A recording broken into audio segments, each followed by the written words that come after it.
Fidel Ylli do të vazhdojë të jetë presidenti i Komitetit Olimpik Kombëtar Shqiptar edhe për 4 vitet e ardhshme. Kjo është ajo që rezultoi në përfundim të asamblesë zgjedhore të institucionit më të lartë sportiv në vend.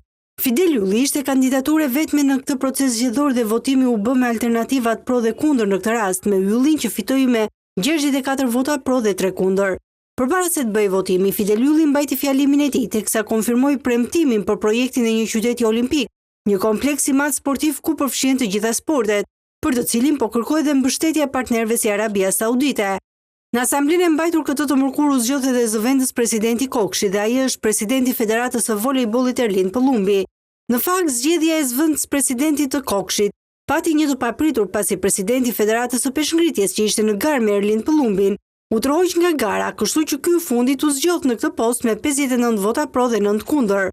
Përveç presidentit dhe zëvendës presidentit, në asamblenë e Kokshit u zgjodhën dhe anëtarët e rinj të komitetit ekzekutiv që janë Endri Çullai, propozuar dhe zgjedhur nga Komisioni i Sportistit, si dhe Izmir Smajlaj, Florent Kalidopuli, Alfred Tahiraj, Krenar Dilaj, Leonard Lulaj. Theksojmë se në bazë të kartës olimpike në komitetin ekzekutiv duhet të jenë edhe 3 anëtare femra, dhe në këtë garë ishin 3 kandidate, të cilat u zgjodhën automatikisht, dhe bëhet fjalë për Yllin Dadame, Pavlina Yllin dhe Enkeleda Caushin.